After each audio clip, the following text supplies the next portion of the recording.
টি-20 বিশ্বকাপের সেমিতে যাওয়ার লড়াইয়ে অস্ট্রেলিয়ার পাশাপাশি বাংলাদেশ আফগানিস্তানও ছিল, কিন্তু সবকিছুই নির্ভর করছিল কঠিন সব সমীকরণে। আফগানদের ১১৫ রানে থামিয়ে সেই লক্ষ্য ১২.১ ওভারে টপকালে শেষ চারে যাওয়ার সুযোগ ছিল বাংলাদেশের, কিন্তু সাকিব শান্তরা সেটি পারেনি।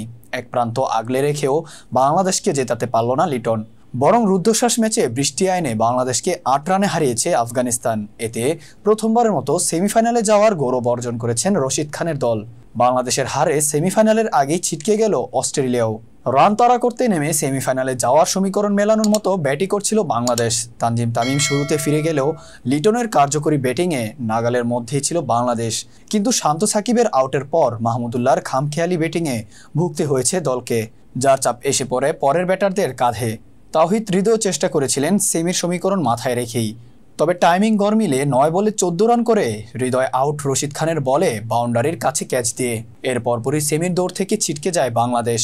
নূর আহমেদের ১০ম ওভারে এক বাউন্ডারি মেরে ৫টি ডট দেন মাহমুদুল্লাহ রিয়াদ। রশিদের ১ ওভারে মাহমুদুল্লাহর পর রিশাদের বিদায়ে পরাজয়ের সংখ্যা ভর করে বাংলাদেশের শিবিরে। এক প্রান্তে লিটন দাস দাঁড়িয়ে থাকলেও আরেক প্রান্ত ছিল ব্যাটারদের আসা যাওয়ার মিছিল। তাতে কোনো রকমে ১০০ পেরিয়ে অল আউট হয় টাইগাররা। লিটন শেষ পর্যন্ত পরাজিত ছিলেন ৫৪ রান করে।